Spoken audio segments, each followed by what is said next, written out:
नमस्कार। शुरुआत करते हैं बड़ी खबर के साथ। उत्तराखंड में चारधाम यात्रा फिलहाल शुरू नहीं होगी।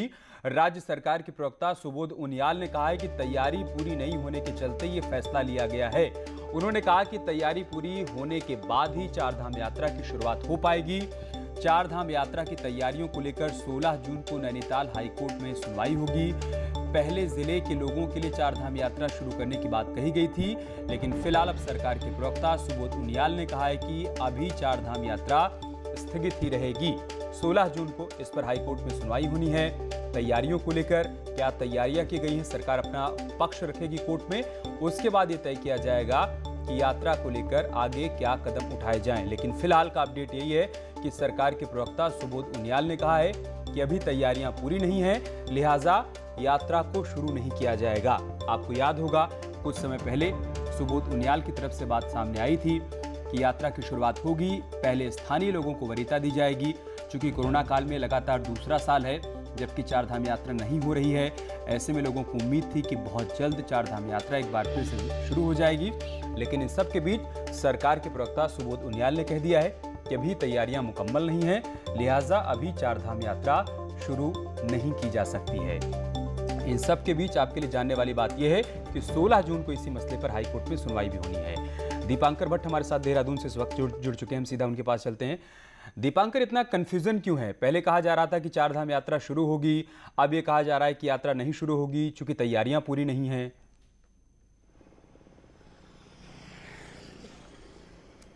बिल्कुल अमित, अधिकारियों ने कहीं ना कहीं इस पूरे मामले में इस सरकार की किरकिरी करवाई है, क्योंकि कल सुबह अधिकारियों की तरफ से सरकार को यह बताया गया कि चारधाम यात्रा शुरू की जा सकती है, लेकिन शाम होते होते अधिकारियों को इस बात की याद आई कि 16 जून को हाईकोर्ट को पहले ये बताना पड़ेगा कि चारधाम की तैयारियां कितनी हैं और किस तरीके से हैं, और अगर उससे पहले यात्रा शुरू कर दी गई तो हो ना हो कोर्ट इसे अपनी अवमानना माने और फिर अवमानना नोटिस सरकार को और अधिकारियों को झेलना पड़े। इसके बाद ये फैसला लिया गया है। वही सूत्रों के हवाले से खबर यह भी है कि देवस्थानम बोर्ड, जिसको इस पूरी तैयारियों को देखना है, उसने 15 दिन का वक्त मांगा है अभी यहां से लेकर, यानी वो चाहता है कि 30 जून के बाद यहां पर यात्रा की शुरुआत हो, क्योंकि देवस्थानम बोर्ड का तर्क यह है कि हमारे पास अभी तैयारियां ऐसी नहीं है कि हम वहां पर यात्रा शुरू कर पाए। लेकिन दिलचस्प बात यह है, या इसे कहें एक जो सवाल आपने पूछा कि ये पूरा कंफ्यूजन जो दिखा, 2 दिन पहले पर्यटन जो सेक्रेटरी हैं, जो टूरिज्म सेक्रेटरी हैं दिलीप जावलकर, वो केदारनाथ का दौरा करके आए और वहां पर उन्होंने कहा कि तैयारियां पूरी है। यानी एक तरफ अधिकारी ये मानते हैं कि तैयारी पूरी है और दूसरी तरफ एक ही दिन में सरकार को अपना फैसला रोल बैक करना पड़ता है। तो कहीं ना कहीं अफसरों की वजह से, टूरिज्म डिपार्टमेंट की वजह से सरकार की किरकिरी हुई है। अमित, दीपंकर, क्या है जो अधिकारियों को लगता है कि अभी तैयार नहीं है? कभी उनको लगता है कि हाँ तैयारियां पूरी हैं, फिर अचानक से जाते हैं दौरा करते हैं तो उनको समझ आता है कि अभी तो हमारी तैयारी नहीं है। क्या तैयार नहीं है?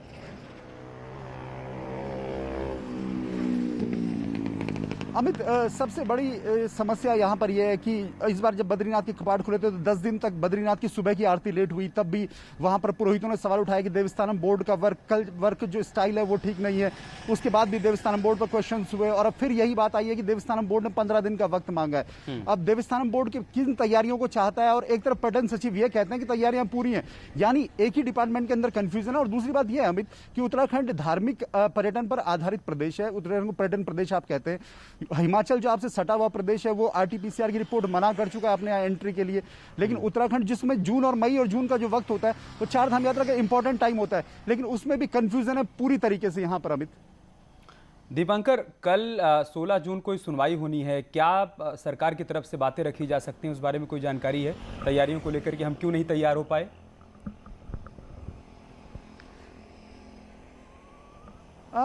हाईकोर्ट की तरफ से ये पूछा गया है कि चारधाम यात्रा जब आप शुरू करेंगे तो कोविड प्रोटोकॉल के आप किस तरीके से फॉलो करेंगे।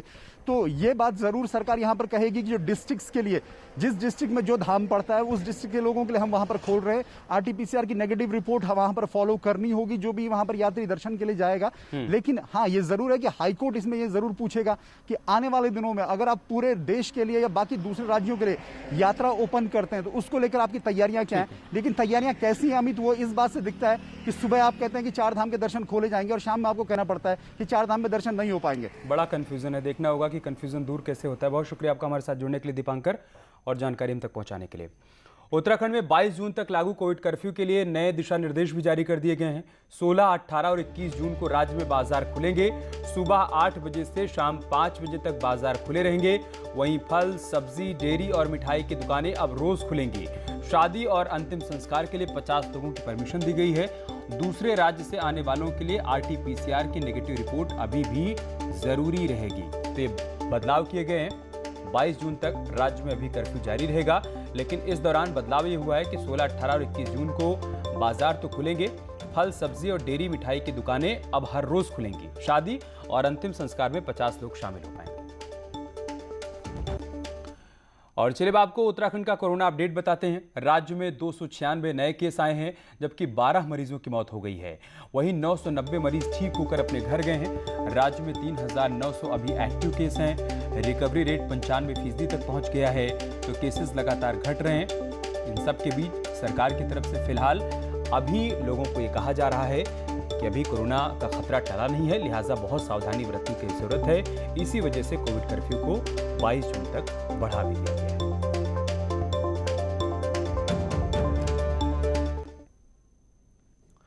देहरादून में नशे में धुत 2 पक्षों में जमकर खूनी संघर्ष हुआ। रिस्पना पुल के पास हुई मारपीट के बाद चौक पर जाम लग गया। सूचना पर पहुंची पुलिस ने मामले को शांत कराया, साथ ही आरोपियों को हिरासत में लिया गया। ये तस्वीरें हम आपको दिखा रहे हैं। देखिए कैसे यहाँ पर मारपीट हो रही है और इसके चलते यहाँ पर लोगों की भारी भीड़ भी इकट्ठा हो गई। बाद में पुलिस को जानकारी दी गई। पुलिस टीम मौके पर पहुंची और नशे में धुत दोनों पक्षों को समझा बुझाकर मामले को शांत कराया। रुड़की में 2 पक्षों के बीच मारपीट का वीडियो सोशल मीडिया पर वायरल हो रहा है। बताया जा रहा है कि वीडियो 1 महीने पुराना है, जिसमें 2 पक्ष एक दूसरे पर लाठियों से हमला कर रहे हैं। इस हमले में कई लोग घायल भी हुए हैं। ये भी बताया जा रहा है कि वीडियो मंगलौर इलाके के बुड़पुर जट गांव का है। हालांकि न्यूज़ 18 इस वायरल वीडियो की पुष्टि नहीं करता है। ये वीडियो कब और किसने बनाया है, ये फिलहाल अभी जांच का विषय है। वायरल नहीं हो रही, वीडियो पूर्व में वायरल हुई थी। 2 पक्षों का झगड़ा था, लगभग 1 महीने पुराना मामला है। दोनों पक्षों द्वारा एक दूसरे पे अभियोग पंजीकृत कराए गए हैं। क्रॉस केस इसमें रजिस्टर्ड है। पुलिस विवेचना कर रही है। रुड़की के विधायक प्रदीप बत्रा का एक 6 सेकंड का वीडियो वायरल हो रहा है। वीडियो में विधायक एक पुलिसकर्मी पर पैसे फेंकते हुए दिख रहे हैं। ये मामला रविवार की रात मसूरी का बताया जा रहा है, जहां पर एक पुलिसकर्मी ने मास्क नहीं पहनने पर विधायक का चालान काट दिया और गुस्साए विधायक ने चालान के पैसे हाथ में पकड़ाने की जगह पुलिसकर्मी को फेंक कर दिए। हालांकि न्यूज़ 18 इस वीडियो की पुष्टि नहीं करता है। क्या नाम है आपका? वो भाई हेलो मिस्टर इधर आओ। क्या नाम है आपका? उत्तराखंड में बीजेपी महिला मोर्चा के प्रदेश मंत्री रेणु गोयल द्वारा संपत्ति हड़पने के मामले में गिरफ्तारी हुई है, लेकिन ये इशारा है कि राजनीति के रास्ते में पश्चिमी यूपी के भूमाफिया अब उत्तराखंड को सॉफ्ट टारगेट मानने लगे हैं। सहारनपुर की रहने वाली और उत्तराखंड बीजेपी महिला मोर्चा की प्रदेश मंत्री रीना गोयल को संपत्ति हड़पने के मामले में रविवार को गिरफ्तार किया गया और शाम तक जमानत पर छूट भी गई। रीना गोयल करीब 5 साल पहले बीजेपी में आई और कई पदों के बाद वो प्रदेश मंत्री भी बन गई। बीजेपी के कई विधायक और मंत्रियों से रीना गोयल का सीधा उठना बैठना है, लेकिन मौके की नजाकत भांप बीजेपी ने रीना गोयल से चंद घंटों में ही किनारा कर लिया। जो भी मामला है वो पूरा जांच का विषय है। उसमें कौन दोषी है, कौन निर्दोष है और उसमें पृष्ठभूमि उसकी क्या है, ये सारा जांच का विषय है। लेकिन भारतीय जनता पार्टी के नेतृत्व के समक्ष जैसे ये पूरा मामला आया, उन्होंने तत्काल प्रभाव से उसे पदमुक्त कर दिया है और जैसे जैसे जांच होगी और जो दोषी लोग होंगे उनके खिलाफ कार्रवाई इसमें निश्चित रूप से होनी चाहिए। रीना गोयल के खिलाफ मौजूदा साक्ष्य छिपाने और हल्की धाराओं में मामला दर्ज करने के आरोप में पुलिस भी संदेह के घेरे में है। डीआईजी गढ़वाल ने पूरे थाने की ही जांच के आदेश दे दिए हैं। तो मुझे ऐसा पूर्ण विश्वास है कि इसमें धाराएं बढ़ेंगी और जो बताया गया है फर्जी ट्रस्ट के हिसाब से, तो फर्जी ट्रस्ट ऐसे नहीं बन जाती, उसके लिए कोई दस्तावेज भी ज़रूरत होती है।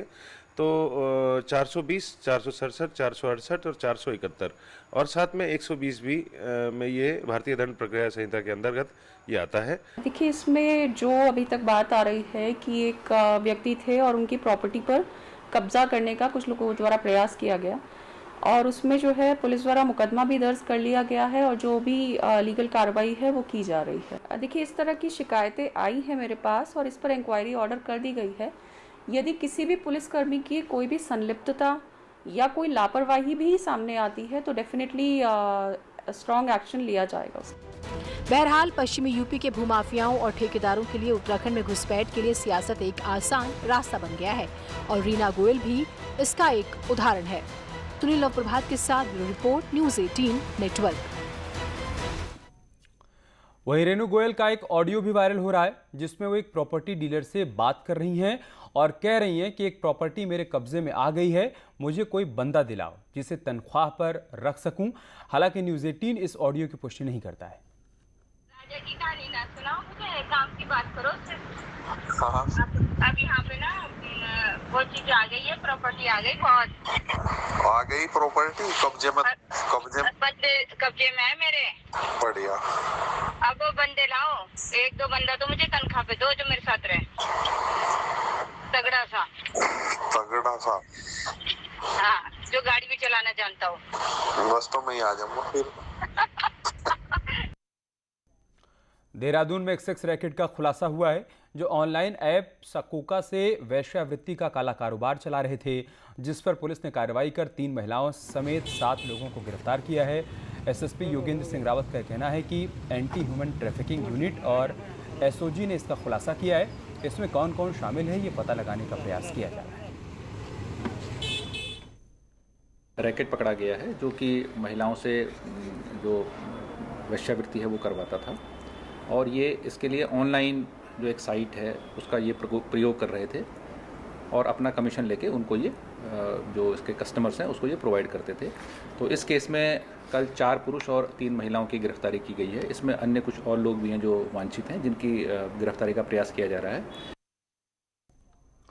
विकासनगर पुलिस ने सौरभ हत्याकांड का खुलासा करते हुए हत्यारोपी सगे भाइयों में एक को गिरफ्तार कर लिया है, जबकि दूसरा आरोपी अब तक फरार है।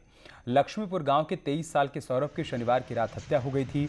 पुलिस का कहना है कि सौरभ हत्यारोपी युवक कंचन और उसके भाई कमरेज के साथ शराब पी रहा था। इसी दौरान सौरभ ने कंचन और कमरेज की रिलेटिव महिला के खिलाफ आपत्तिजनक टिप्पणी की, जिस पर कंचन और कमरेज ने सौरभ की पिटाई के बाद गला दबाकर उसकी हत्या कर दी। वारदात को अंजाम देने के बाद दोनों लोग मौके से फरार हो गए। एक टीम गठित की गई थी, जिनके द्वारा अथक प्रयास करके कंचन को गिरफ्तार किया गया है। उक्त कंचन द्वारा बताया गया है कि मृतक और उनके आपस में पारिवारिक बहुत अच्छे संबंध थे, किंतु शराब पीने के दौरान इनमें आपस में झगड़ा हुआ। उसी में मृतक के द्वारा उनके पारिवारिक महिला पर एक आपत्तिजनक टिप्पणी की गई थी, जिससे नाराज होकर झगड़े के दौरान ही उनके द्वारा मृतक की हत्या। और अब खबर रुड़की से, जहां पर मंगलौर और झबरेड़ा थाना क्षेत्र से पुलिस ने मुखबिर की सूचना पर 6 बाइक चोरों को गिरफ्तार किया है, जिनके पास से 15 बाइक बरामद की गई हैं, जबकि 3 आरोपी अभी भी फरार बताए जा रहे हैं। पकड़े गए 5 आरोपी हरिद्वार और 1 आरोपी बिजनौर यूपी का रहने वाला है। एसएसपी हरिद्वार का कहना है कि जिले में वाहन चोरी के खिलाफ लगातार अभियान चलाया जा रहा है और इसी के तहत इन आरोपियों को पकड़ा गया है। जिले भर का जो अभियान चल रहा है, इसमें हमें बहुत अच्छा सफलता मिली है। इसमें आज थाना कोतवाली मंगलू चौकी लंडोरा में जो है 5 अभियुक्त को हमने गिरफ्तार किया है और उनसे जो है 12 मोटरसाइकिल बरामद हुई है और उसमें 5 मोटरसाइकिल हमारा जनपद में मौत से संबंधित है। बाकी 7 मोटरसाइकिल का हम अभी कनेक्ट करने की कार्रवाई हम कर रहे हैं। घड़ियों के लिए मशहूर एचएमटी की एक फैक्ट्री नैनीताल के रानीबाग में कई सालों से बंद पड़ी है।